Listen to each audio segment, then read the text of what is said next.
they took her deal, and now she does in air quotes, logged off. I do see that there is a forcible log-off command. They are no longer connected to the system. Project Atlas talks about unlocking the human potential. They are attempting to map out the human brain. What's happening, though, is they're running into complications where accelerated brain activity is causing cellular degeneration. The cellular degeneration is causing brain tumors to grow, and it's inevitably killing the subjects. Uh-oh, Camile. Did you give me your real-life information? This man is not only a cyborg, but an undead vampire cyborg? Exactly how many people have died? 0.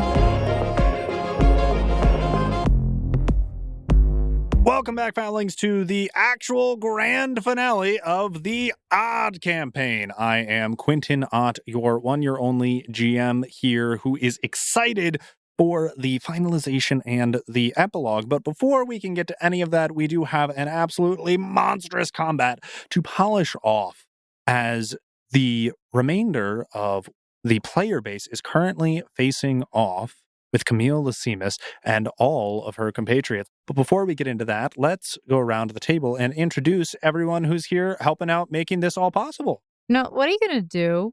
What are you going to do if this isn't the final episode and somehow we end up going into part 9? Going to weep. Well, hi there, Foundlings. My name is Emily. I am here today. I play Odette. I play Snow. Snow's not here right now. I play many things, but I am also the person that is assisting the GM today on the Western Front. So many tokens. And I'm RL. I play Zana. We're also excited / terrified to get this done. I'm usually joined by my lovely little crow companion, but he got absolutely eviscerated last episode. One shot, dead shot, done. And takes me a long time to summon them, so R.I.P., Alistair. I'll always hear your sassy machinations in my mind. I'm still here. It's almost like I can still hear him sometimes. Hello, I am Jonathan, and I play the character Lucian today. Hopefully you can keep these party members from dying. We'll see how it goes. Please. And maybe today we'll find out what happened to Tama when he supposedly went back out to the real world. Did he find his true love? The outdoors? So last time on the AOD Campaign, the great union of players known as Get Everyone Together, or GET for short, had successfully infiltrated the base of Camile Lysimus. After locating her server room, an intense conflict ensued. Destruction, healing, betrayal, triumph, all were present.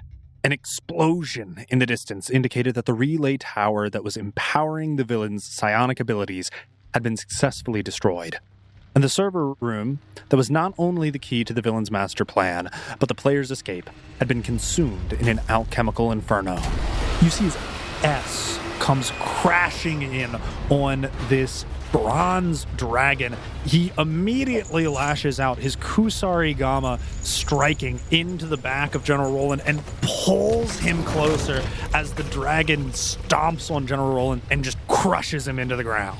Zana sees this, goes, wow, he really is kind of a legendary hero. With that, it is actually Lucian's turn. I'm just using my dimension hop. I'm going to try and cast Bestow Curse on Grog. Nice try, but not again. Stefan, holding his head, begins to withdraw from Grog and starts to move upstairs for a better and safer vantage point. But All the while, the remaining robots have now turned their attention as there is a ninja riding a dragon, so they are all shooting at that. With the water rushing in, it is having a somewhat adverse and simultaneously beneficial effect as all of the ocean water rushing into the compound is putting out all of the fires. However, now the servers are being submerged and electricity does not mix well, and all of the servers on the bottom floor are getting absolutely fried. Grundle moves over to Crystal. Crystal, you need to get back! And actually just uses his turn to reposition her as she is incredibly low, and she is trying to repeatedly stab at Camile Lasimus. What did you do to my friend? What you all should have done many months ago. I merely helped him remember who he was. You're the reason he forgot in the first place. So S leaps from the back of the bronze dragon, grasping at the railing to the next floor, and vaults over so that he is now on the second floor of this compound. Zana Xerxes Ion, to you. I can still glide once per day. You? How about do that? All right, cool. Where you going? That's the thing. Where is Camile? I don't see her. Due to the construction of the second floor and where the war machine robots are currently positioned, she's obscured from your view, but you recall that she was on the first floor but moments ago, somewhere near her administrator console. See, I could attack one of these bad boys, because I would get my sneak attack. Be big damage. Yeah, I'd do that. I'd All take the one, not the one in front of me, the one that has my rhino pinned. Are you attacking with your dagger of Black Sands? Yes. That's a 18 and a 30 for my attacks, a 28 for damage. Very juicy. So the 18 does miss. Now, would you like to trigger your Dagger of Black Sands ability? Yes, I would. So that will, because you missed one of your attacks, that will allow you to reposition. So you take a 5-foot step towards this machine robot and you slice at its ankles before stabbing it directly in the back of its core, doing a massive 28 damage and actually defeating the robot. But as your second attack whiffed, as you didn't expect it to fall so easily, you feel imbued by the power of your Dagger of Black Sands and you are able to teleport a short distance. Where would you like to go? Right next to my dear friend, Camile. So, still invisible, utilizing your greater invisibility, your Black Sands dissipate you and blink you a short distance. Without her even knowing, you are now secretly, immediately adjacent to Camile Lasimus, who seems panicked as all of the water is rushing in around her. Maybe the first time I've seen her actually show a human emotion. Meanwhile, while all of this is going on, your rhinoceroses are doing as instructed and going on an absolute rampage, goring into some of the war machine robots, crashing into them and utterly destroying two of them as the stampede continues. You see as the machine soldiers are hacking and slashing away at one of your rhinos with their laser blades, but it still persists, the robots not being able to cut cleanly through its thick hide. Do you want to control the bronze dragon? Sure. He's going to fly up in the air 10 feet enough, high enough that he can reach this android up on the upper floor, making a bite attack against him.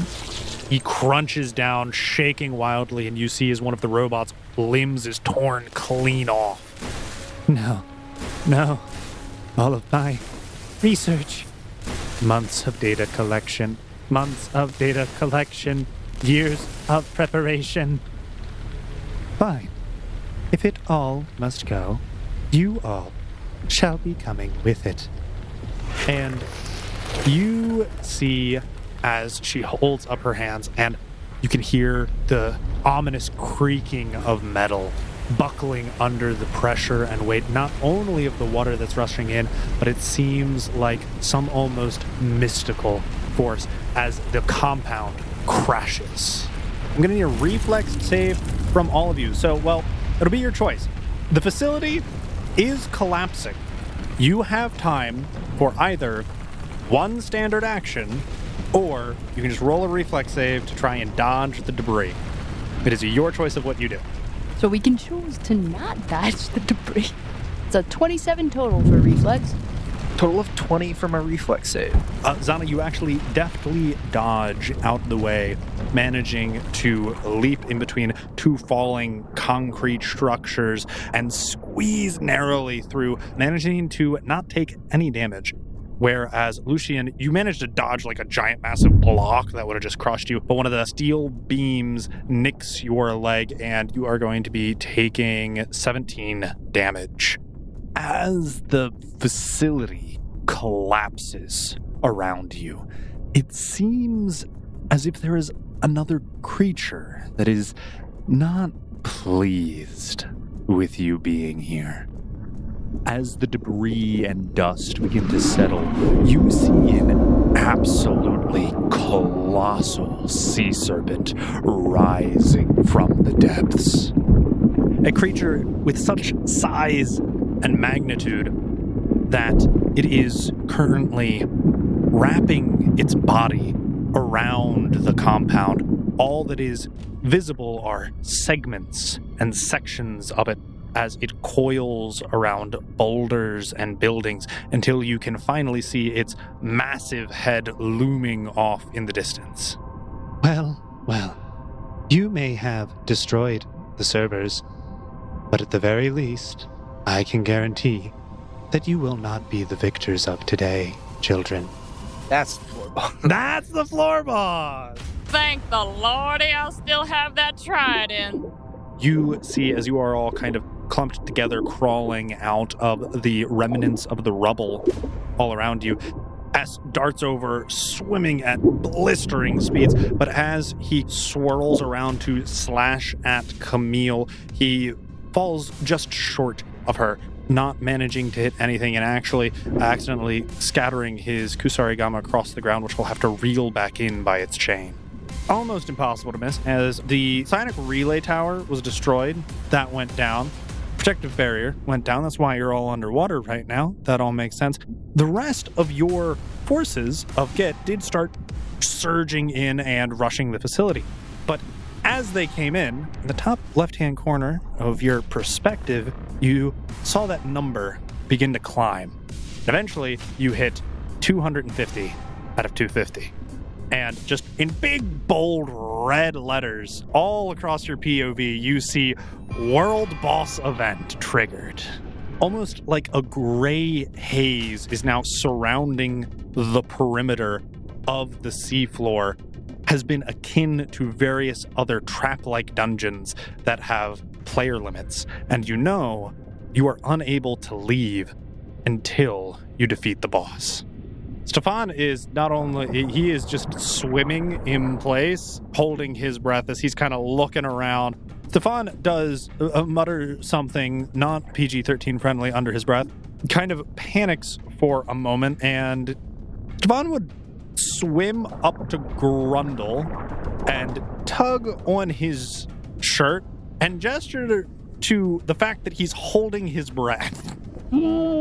Any of you with a halfway decent sense motive could tell that he is requesting from Grundle some way to be able to breathe underwater, edgewise he will be severely hampered in the rest of the altercation. Zana, still enshrouded in your greater invisibility, you find yourself not too far from Camile, but also standing rather close to the giant sea serpent, which seems eerily familiar. Familiar? Eerily familiar. Familiar how? Roll a perception check. Gladly. That's a big bad perception check of 32. As you had a rather close relationship with a number of the nature spirits, you cannot mistake that this giant serpent is none other than Saharthia, which was the serpent nature spirit from the 15th floor. But this isn't her. She's not in her right mind, is she? Who knows? Who knows? Who knows?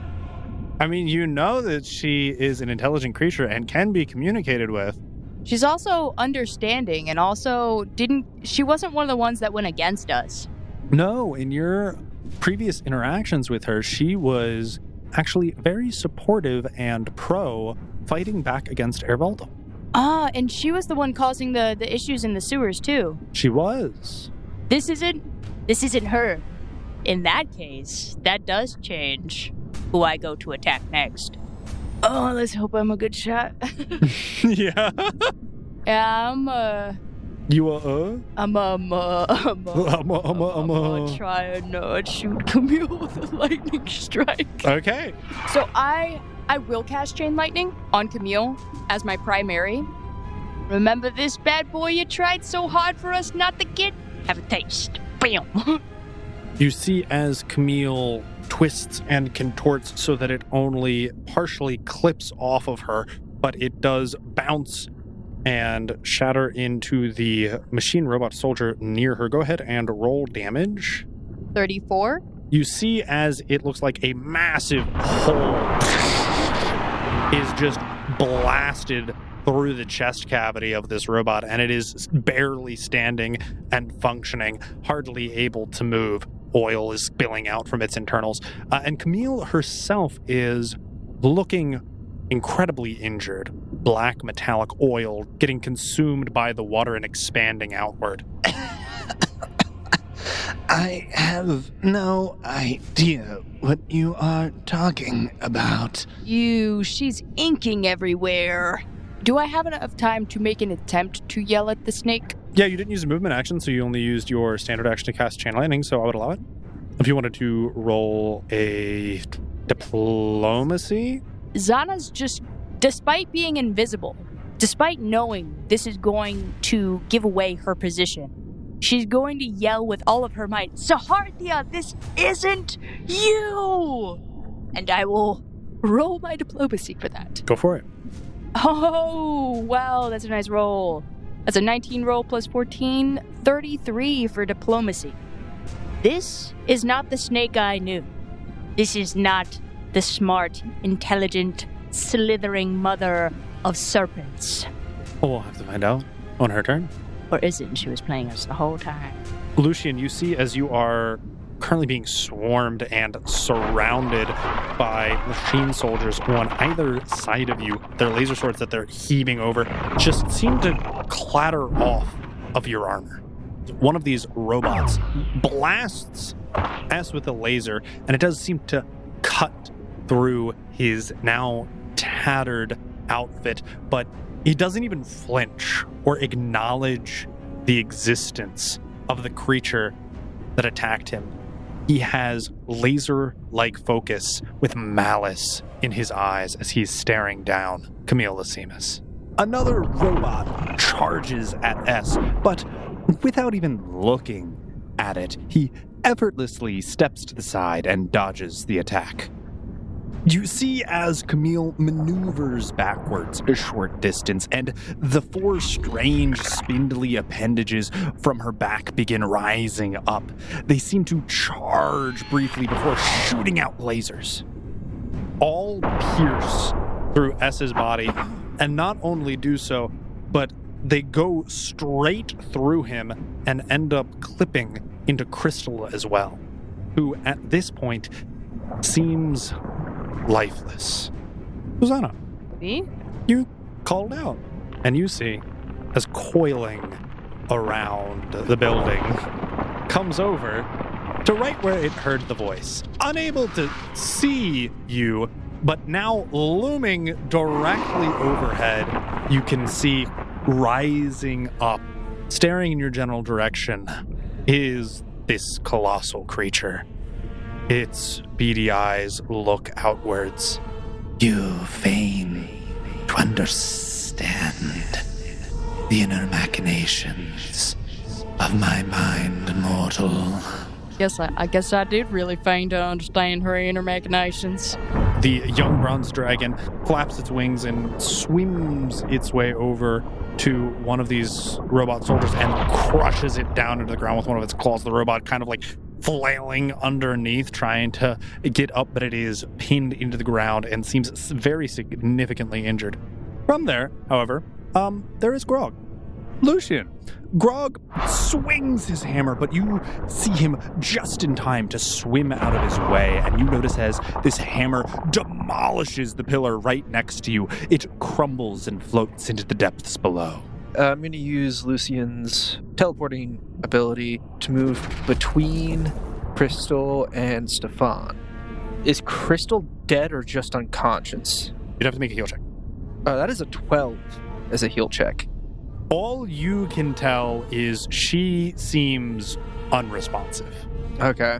Whether that means she is unconscious and just below HP, or if that means she would have to be revived, you are unsure. All right, just to be on the safe side, I'm using Breath of Life on her. Okay. So it's 32 healing. You see as Grundle lobs this alchemical concoction, and it lands right in between the three individuals, two being machine soldiers and one being Grog. This explosion detonates, blasting, and you see as fragments of the robots scatter outward, but Grog seems barely phased and singed and kind of shakes it off. With that, it is Crystal's turn, who quite simply runs up to Grog and just starts yanking at his legs. Snap out of it! I don't know what they did to you, but remember who you are! Was all the time they spent together a lie? Was he just stupid enough to love her? Or was he smart enough to love her? Find out this episode. Oh, Crystal. That's just it. I finally remembered. Zana, roll a perception check. Total of 20 for perception.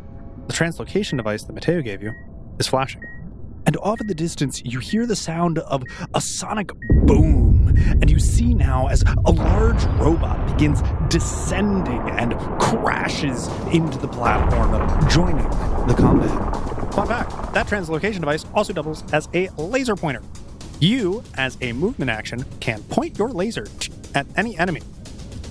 All it requires is a ranged touch attack within 120 feet. If you land that laser on any one of your enemies as that movement action, this giant mech will shoot at it with its laser cannon. So that is a new action that you have, as basically this laser turret emplacement has just successfully landed on the scene. And I can do that as a movement It's action. a movement action. Fan-freaking-tastic. Love that. And you can also hear as the cacophony and clamorous combat is not only occurring here, but your reinforcements are surging on the horizon. A number of the Mercy Guild is now funneling in to the combat as well. And they are now entering in the remnants of the compound. But with that, it is top of the round, S's turn. S lashes out with his Kusarigama, splashing into Camile, but her galvanized frame seems to resist the bite of his blade. The attack does still draw a bit of her blood. Stefan, feeling like he aptly communicated his necessity to breathe eventually, is just going to take the remainder of his turn, firing off what is left of his ammunition. 6 shots are fired, 3 from each revolver, and they mow through both machine soldiers right in front of him. He lights them up. The bullets pierce through the first one, and eventually it falls down unconscious, and then it starts blasting through the second one. Both fall limp at your feet. Zana, it is your turn. You still have greater invisibility cast on. So you have both a standard action and a movement action. See, now, I thought I knew what I was going to do, but now I got a laser pointer of power. You do have a laser pointer of power, is the best way of describing it. How close is that snake to me? She seemed real close. Yeah, she's within 10 feet of you. Question is, do I laser pointer at Camile, or do I laser pointer at this snake and hopefully have the snake eat the robot? The only problem is, I need to move. It is a conundrum, isn't it? I'm going to do lightning strike on Camile, Okay. and I'm going to point the laser pointer at the snake. All right. That is 10d6 for the lightning strike. Wow! That's another 42. You see as Camile does try and dodge out of the way, it still clips her and it actually rips off one of her mechanical arms as you see it clatter to the floor. She is looking immensely worse for wear. May I say something as I point the laser? Absolutely. I won't attempt to know you, Saharthia, but I know what you were fighting for, and I know who you were fighting against. Just can't imagine you're working with her now. But anyway, laser beam, can I attempt to... I just want to try and laser beam it in her eye. Huh. Yeah, I mean, that would basically be a headshot. Go ahead. You just have to roll a ranged attack roll and beat her touch AC. That's a 27 for my ranged attack. The iron golem to your left-hand side just turns. You see as it looks like it's almost a 4-barreled Gatling gun shoots out 4 lasers. All 4 slam into Saharthia. Saharthia reels back due to the explosions. As you see collectively, that looked like it was a solid 40 damage straight to the face. Saharthia lashes out, and you can see from the abyss behind you comes creeping up out from underneath her tail, wraps around and slams down onto the golem. It looks barely phased, cresting over the hill with the shine of a brilliant light. You see individuals clad in armor beginning to swim towards you. It appears as if a troop of Mercy Guild members are here to reinforce you. All right, everyone. How can we help? Heal those that are injured. Find a way to restrain that one. He points at Grog. And that one can't breathe. All right, we'll do what we can. They're all flipping through their spell books, and eventually they decide to cast Hold Person. I have a small question, and that is Odette in this combat? You don't see Odette? We saw Odette in the last combat. No. The last time you saw Odette was when you were splitting off on your way to your separate missions. You guys were getting ready to enter Camile's facility, and Odette, Gallahan, Selena, and S were going to go destroy the relay tower. And now all I see is S and the Bronze Dragon. You have not seen Gallahan, Selena, or Odette return from the relay tower, but S, riding a young Bronze Dragon, crashed in the facility to aid you, but you have not seen the rest of your party. Speaking of the young Bronze Dragon, flailing from underneath its claws, the robot lashes out with its laser sword. It seems to cleave into the legs of the creature, dealing a minor chunk of damage. Another one of the machine soldiers looks as if it is attempting to lurk into the shadows and starts healing itself as well. So they seem to kind of attempting to be retreating for some reason, realizing that they can no longer just push a damage advantage via sheer numbers. They must have some other plan in place. 2 of Camile's robot limbs that are protruding from her back actually turn into welding tools and begin repairing herself and her frame. They are able to patch up and stop the oil from spilling out from her. The other arms that still remain do attempt to realign and shoot another laser blast and deal 14 fire damage in a line that would hit all of S, Lucian, and Grundle. The head of Saharthia, sinking underneath the facility, moves back up and raises from the abyss in another gap so that it is positioned. It is no longer looking in the direction of Zana or the iron golem that shot at it previously, but the group of 4 individuals who are also wonderfully clumped together. I'm going to need a reflex save from everybody.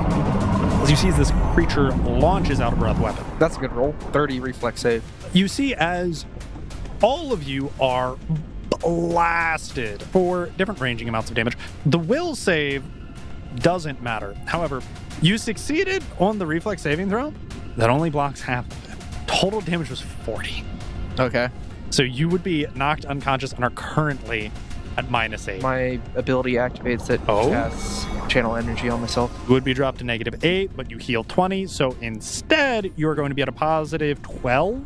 You see as the head of Saharthia exhales this purple-green miasma-looking breath attack out, coating 7 individuals, 5 of which are you or allies, but she's even indiscriminately hitting her own, and you see as one of the robots is just absolutely destroyed on impact from this breath weapon. Might want to spread out a bit on this thing. Probably a good idea.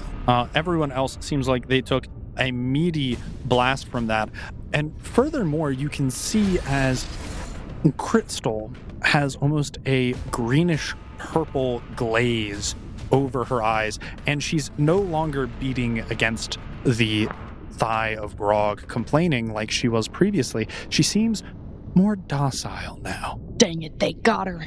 She's just been having a bad time. It's been a real bad time, I gotta say. You see as the young bronze dragon with the machine soldier firmly in its claws, it just picks it up and throws it over the cliff. And you hear as it clatters, falling down into the abyss.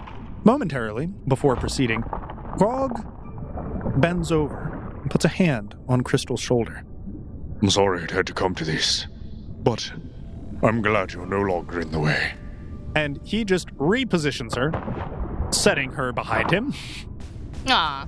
and then walks forward, approaching all of you. Lucian, it is your turn. How far away is the snake from me, real quick? About 20 feet away. I'm going to cast Air Bubble on Stefan. Oh my god, thank you. 13 minutes. Then I'm going to use 10 feet of my ability to move. Then I use my actual movement to move. And that's where I'm ending my turn. Oh no, you don't, Grog. Grundle tries to latch onto Grog, but Grog just stiff arms him and continues moving forward. Then, yeah, you just see as Crystal is running away and stealthing.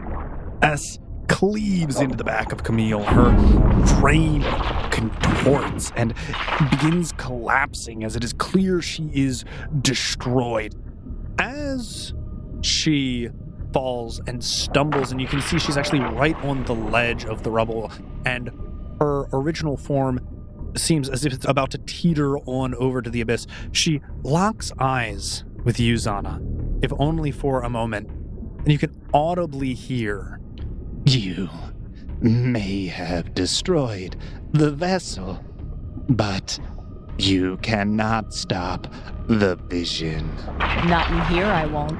and even though the Grand Puppet Master may have fallen, there is still an absolutely colossal problem. Stefan looks at his empty guns and realizes that he cannot reload underwater, as that is apparently a feature of firearms. Alright, I don't know what much help I'm going to be here. I might just regroup and try and help out some of the other player base. Or also, I can only breathe for 13 minutes, so figure out how to get out from the ocean. Stefan is going to attempt to retreat. It is your turn. Zana Xerxes Zion. Is the snake's tail still up here next to that robot? It did a full coiling action, and its head is now replacing where its tail is. How close is that? That snake look hella close to me. How close is Like that? 10 feet away. Yeah, like 10 feet. Correct. It is very close. You know what? I'm gonna stab it with my dagger. Yeah, you could take a 5-foot step forward, and then it would be in range. This will be your last round of greater invisibility as well. It is a 32 and a 21 to hit. First one hits. The second one does not. That's a total of 15. Nice. And a total of 20 damage. Ayo, there we go. You see as the Mercy group is going to start a chant and channel positive energy, healing everyone in the area for 39 HP. You see as a pool of blood and oil starts receding back into the husk of a man that was General Roland, and he starts to stagger and clamber back upwards as he stands up. He turns to Crystal at his side, looking down, and says, Thank you, my thrall. and bends down and actually bites on Crystal's neck and drains her of blood and just throws her body across the floor as she scatters lifeless. Crystal does still seem alive, but it looks as if that drained blood did constitution damage. Not just HP damage, but constitution damage. Zana, you would be the only one close enough to see it. Roll a perception check. That's a total of 15 on my perception. To your right-hand side, over in the eastern side of the ruined facility, you heard a metallic clamoring as if something was fleeing off in that direction. Oh, like that robot that was trying to fix itself? Yeah, Yeah. that guy. Yeah. That poor guy. Saharthia spews out a bile of acid, and as it explodes, crashing down, and this acidic mass spills out everywhere, clipping Lucian, S, and all of the Mercy Guild. I'm going to require a reflex saving throw for half damage. 24. Lucian, you managed to avoid most of the damage, only taking 16. And you see as S nimbly dodges out of the way. The Mercy Guild members are not so lucky, and they get slammed by this full blast.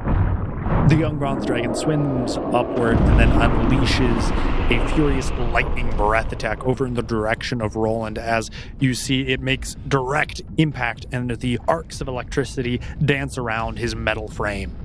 Grundle and Grog are continuing their wrestling match until eventually Grundle is thrown into the center of the field. Wow! With that, Lucian, it is your turn. I'm going to try and cast Chains of Light on Grog. These golden chains of pure light emanate up from the ground and wrap themselves around Grog's massive frame and just pull him down onto the ground, instantly pinning him. It actually worked. Grundle, seeing that Roland and Grog are actually grouped once again, looks at them. Why won't you just stay dead? And he just throws another bomb. And it looks like, yet again, Roland is on his last legs, but he is still standing. Grog looks barely injured. Meanwhile, S leaps onto the back of the Iron Golem and launches himself towards the other side of Saharthia. Finally, a flanking bonus with you, Zana. And you see as he attempts to dig his blade into her, but it clatters off of Saharthia's thick hide as she wriggles. Zana, it is your turn, but your invisibility has faded. There's not a whole lot I can do. So I'm going to do what I can do, and I'm going to shoot off the last of the regular lightning strike, and then I'm also going to do a little laser pointy shoot. Okay. 36 for the lightning strike. I'm going to need you. Moi. This is your first time attacking the snake with the trident. Make a spellcaster check, which is a d20 plus your caster level. 18. You can tell this mythical creature does have a level of spell resistance, but thankfully you are able to overcome that spell resistance, and your attack does in fact affect it. And then go ahead and roll your ranged touch attack for the laser point. It's a total of 17. As your invisibility has faded, you go to point this laser at Saharthia. She wheels around and locks eyes with you. She lashes out and snaps in your general direction, dealing 25 damage as one of her fangs clips right into your arm as she takes a massive bite right in your direction. Does that provoke an attack? No, that was her attack of opportunity. Dang. The Mercy Guild moves on over to you, Lucian, and heals you for 29 damage as they use a cast of Lay on Hands. Saharthia lets out another giant breath weapon. The Mercy Troop, Lucian, and Grundle all get clipped by this massive breath weapon. It does allow a reflex save. I think I rolled it. You did 16. So you're going to be taking the full... Good thing you were healed, because that is going to be 52 psionic damage. Grundle seems resolute after being hit with this psionic attack. However, you see as the troop of Mercy Guild members, their eyes glaze over with this green-purple miasma. You see as Saharthia lets out a terrifying, almost roar, and everyone is going to have to make a will saving throw. My will save is 22. The bronze dragon seems to swim up even higher once again, and this time launches another lightning breath attack at General Roland, but also hitting Grog. I don't have to roll for either of them because Grog is immobilized, and even if Roland succeeded, half damage does knock him unconscious, so... Oh, heck yeah. But all I know is that Grog is going to be attempting to break out of these chains. As he is grappling and wrestling with them, he is unable to escape. Lucian, it is your turn. Can I tell if the bronze dragon looks like it's really injured? You can roll a heal check. Didn't roll a 2, so it's a total of 18. You can tell that, yes, the bronze dragon's very injured. Based on what you can recall, it came into this combat injured. So are they under technically like something that would be gotten rid of by break enchantment, the people around me? You could roll a knowledge arcana. 35. Yes, break enchantment would remove the effect currently on the Mercy Guild. I guess I'll probably do the break enchantment. Ooh, that's a 19. So that's a total of 32. You burst out this positive energy in order to break the enchantment, and you see as the effect shatters around their eyes almost mystically, and they seem to be more lucid and coming to their senses. Okay, I'm going to use my one other ability that uses 2 uses of channel energy, but I can channel it as a move action. All right, and then including myself, everyone heals for 21. Saharthia sinks down below the depths, disappearing from sight, before suddenly rising up and slamming down, attempting to crush everyone in a straight line. I'm going to do a reflex save. All right, 17 is for reflex. Saharthia slams down, crushing everyone in this line. You are all considered to be pinned, and you will automatically take bludgeoning damage on their next turn if you do not escape from being pinned. And you immediately take 36 damage from the slam. Okay. Which you only have 32 HP. So that would trigger your ability. Yep. Heals me for 25. So you are currently at 21, but you are also pinned. Oh my god, she's fat! Zana, go ahead and roll a perception check. That is a total 29 for my perception. Across the battlefield, Crystal, it looks like, is appearing to attempt to help Grog out of the chains of binding light. Meanwhile, Grundle is currently struggling to get out from this massive creature. S, of course, manages to slip out and starts swinging upwards, slashing against Saharthia, cutting deep into her side. You see as she writhes in pain. With that, Zana Xerxes-Ion, it is your turn. Since I didn't use Chain Lightning last turn, guess I'll use it this turn. Sure. Grog, Crystal, and General Roland would all be in reach. Total of 33 damage for this. Okay. And then laser beamer on this serpentiner. Roll a ranged attack roll to hit. That is a total of 26 to hit. That hits. So he shoots 4 different elemental beams. Crystal, from this damage, faints yet again. Par for the course. Lucian, did you want to attempt to escape from the pin? Hope I get lucky.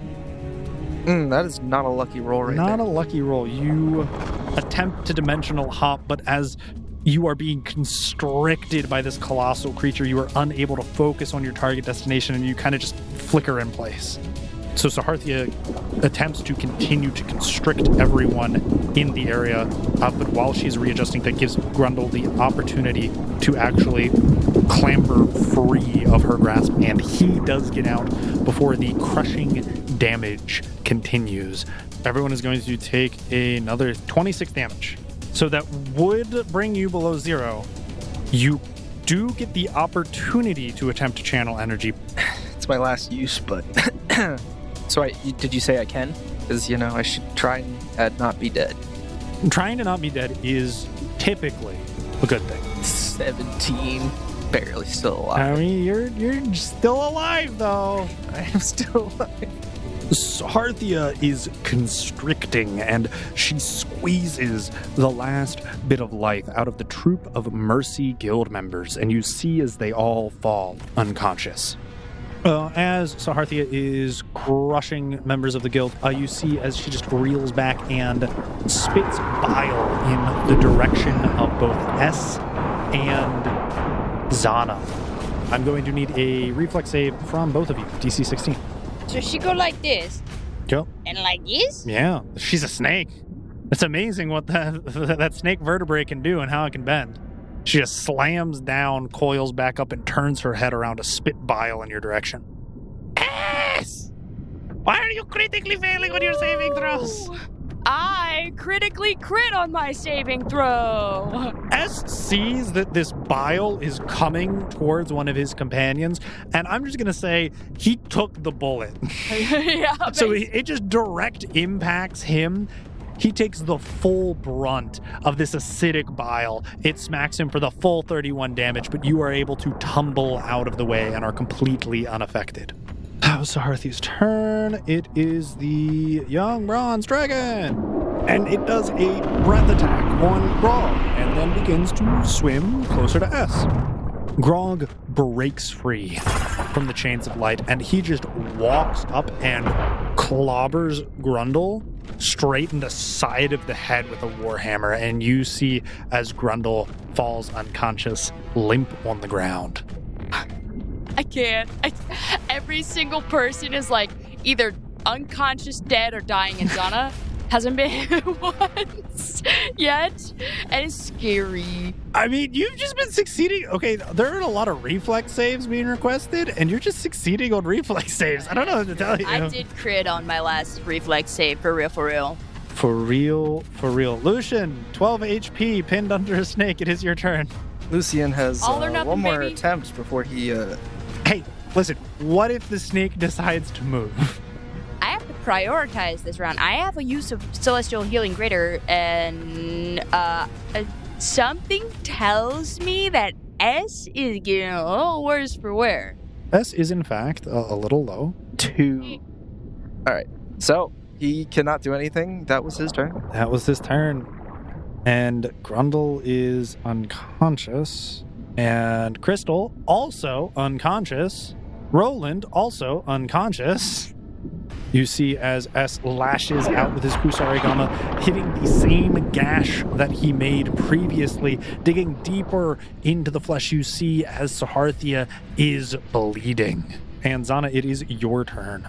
Can I flavor text this? I want to stab the trident into the snake and then activate the Shocky. You're going to have to roll a regular to hit with the trident because you're aiming for a specific spot. So it's not you're not just trying to touch it, which would be touch-based AC. You're trying to hit a specific area. You're going to have to roll a regular melee attack. Regardless of the result of the regular melee attack, you can still Shocking Grasp, which is still just a touch attack. So just making contact with your skin. If I'm doing this as a regular attack, I can use my impromptu sneak attack. Shocking Grasp would allow you to use your impromptu sneak attack. So yeah, go ahead and roll a melee attack. Woo! Nat 20 I'm for the so slide for in. 20. So sorry, I keep stealing all the good luck. That's another natural crit for my attack. I mean, if there was a time for you to crit. If that this it. was the time to crit, this would It be would be it. now. 37. Zana, seeing the majority of her compatriots and companions bloodied and or passed out, runs towards the serpent and stabs the trident in it, activating Shocking Grasp. Invigored and enraged, flooded with emotions as you see the carnage and massacre of battle, and also just the overall emotions from the past couple of months of turmoil and stress. You go charging at this creature with everything you have left, every fiber of your being, and you plunge the trident deep into the gaping wound of this serpent, and you just electrocute it. It writhes in pain as it convulses. You're not taking anyone else from me. Anyone else? Fine. I'll take you. Zana, you see as Saharthia spins around after that last attack and lunges out at you with her gaping maw and just swallows you whole as you are plunged into a black abyss. What now? What's next? But just as quickly as it all began, almost like unplugging a cord, zzz, everything fades to black. Zana, you wake up in a hospital, surrounded by your loved ones. Auntie Helen, Uncle Joey, Cousin Roberto, none of which you're actually related to, but they're as close as real family. It's my family. Auntie Helen sat in a chair right next to you, holding your hand. Uncle Joey seeming to keep a close eye on the outside the window of the hospital, and Cousin Roberto's stationed by the door. But as you wake, everyone notices and rushes in to embrace you. You have to stay a few days at the hospital as the doctors monitor your condition and run a few tests, but after receiving a clean bill of health, you are cleared to return to your family, as if nothing ever happened. We pan to a new scene. Far detached from the hustle and bustle of the busy city and landscape, we focus in on a small homestead of sprawling hills. We see Greg Shore playing with his wife and kids. both his children and his goats.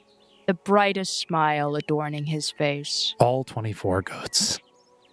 One new goat, brown with white spots, Jerry with an eye.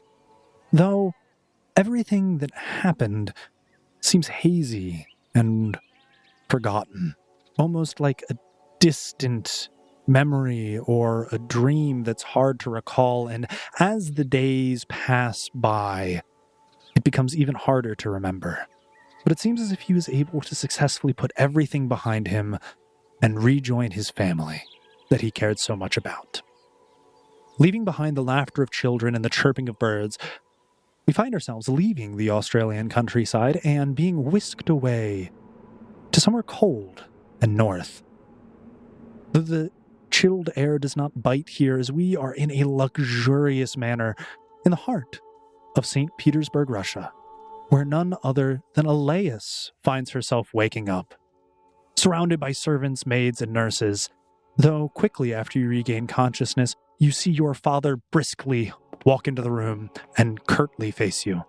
He wears his standard stern countenance, but as he locks eyes with you, you can clearly see that his face is wrought with exhaustion. And after a moment, his demeanor melts, and he rushes forward to give you a warm embrace. Father, this is first time you have given me physical embrace of infection. My daughter, I was not sure that you would return to us. Neither was I, Father. From the cold north of Russia, we once again, to the chirping of birds and the outdoors, we see Tama. Not only is he out of his home, outside, he is in a park, surrounded by friends. He's running. He's not only running, but he's wearing a team jersey, and it says COAE Rec Soccer League. It seems like Tama is finally integrated into society. We pan into a scene where we are centered on an image of a young blonde girl sitting on her father's lap in a windowsill. Zooming out, contrasted to that happy image, we see Odette, all alone, sitting on the same windowsill, staring into a dreary, rainy landscape. She is mindlessly rubbing a black scarf that is tied to her wrist. She seems to be in deep, contemplative thought. But breaking the silence, there's a knock at the door. Odette, there's a letter here for you. All right. Gracias, madre.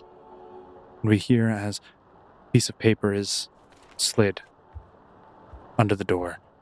A regular 8x11 envelope, marked with a wax seal of a crow.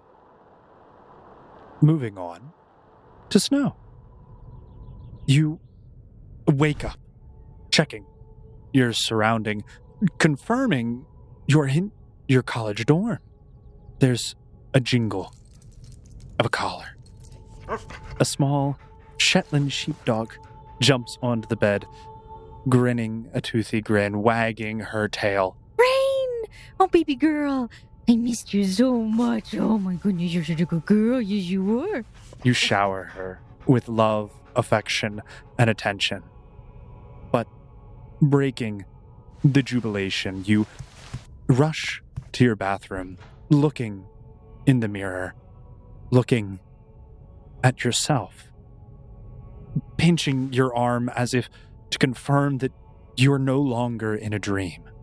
Certain that we are in reality, you scramble for pen and paper, furiously writing down everything you remember, starting with the names of all of your close friends, the guild that you were a part of, all of the organizations and connections. You turn on your computer, access to technology, you see if you can find any of them. Wilson? No last name. Why are there so many Wilsons? Draken. That's not even his real name. All that pops up is a 90-year-old Greek mythology enthusiast. You start to panic. Is any of this even real? Was it all a dream? You storm off to clear your head, beckoning Rain to go for a walk. But as the door closes, there's an email notification. There are 2 unread emails. Congratulations, you've been accepted to Corvus Octavius Academy for Excellence. Some college response. But most recently, a friend request. One book face. From one Wilson Hayes. Perhaps we got a happy ending. And I think that is where we're going to end not only this week's episode, but this series of the Odd Campaign. It's been a long time in the making. Many jumps, many hurdles, a tale of exciting victories and bittersweet losses. But, alas, that is going to conclude what we know as the Odd Campaign. Thank you, yes, you, our lovely listeners, for you embarked with us on this grand adventure. And as always, I've been Quentin, your GM, and it has been an honor and a privilege. And though this is the end for not only this episode, but for this campaign, know that there is always a tale to be told, and we are all the happier to tell it. So stay tuned and don't skip a beat and listen to all the way to the end of this episode, for we may be missing roles, but players have been found. Thanks for listening, Foundlings. If you enjoyed this grand finale of the campaign, please make sure to leave us a rating and review on your favorite podcast listening app. For updates, news, and our finest memes that we can conjure, please follow us on social media, Twitter and Instagram at RollFound. If you want to interact with us directly, that's right, you can chat with us personally. You can go ahead and join the Discord and tell us all of your favorite moments and conspiracy theories. As everything has finally come to a close, please tell us what you thought was the best part, now in context, and roast me for all of my terrible plot holes, as this was the first campaign I've ever actually technically run. Yay, huzzah. But if you want to actually help us in other ways, you can, of course, just share this podcast with somebody you know, a friend, a family member. You could just leave like little notes at every coffee shop you go to. Whenever the Starbucks barista gives you your grande caramel ribbon crunch frappuccino, you just pass them a note that says, hey, listen to Missing Role Player Found. But if you want to help us more monetarily, you can, of course, always become a member of our Patreon, where you do get bonus content. We try and do early releases. You also get bloopers and deleted scenes. We actually currently have a long-running series which only Patreon members have had special access to, and it will only soon be out on YouTube. Speaking of our longtime Patreon supporters, special shout out and thank you to Jason, Lillis, and Stephen Howland for their continued support. And, as always, special thank you to Michael Gelfi of Michael Gelfi Studios and Monument Studios, as well as the various other artists from Epidemic Sounds and Artlist for providing music and ambiance for today's session. So, once again, we would all like to say, thanks for listening! The sharp click of heels reverberates through the hallway. A blonde figure maneuvers daintily through the dark corridor until arriving at a set of large double doors, mahogany. She proceeds through, entering into a dimly lit room. Her lab coat flows behind her as she approaches a large executive desk. Placing down a series of clear plastic folders, she slides them to a silhouetted man, backlit by the blue hue of monitors behind him. Sir, we have a fine selection of candidates this year. The gentleman on the other side begins to methodically scan through the documents. Thank you, Camile. You are dismissed. With each page, we see flashes of familiar faces. Headshots of Snow, Draken, Wilson, Odette, S, amongst others. all of the various dossiers watermarked with the iconography of a crow. He closes the last file, and a coy smile forms across his face. My.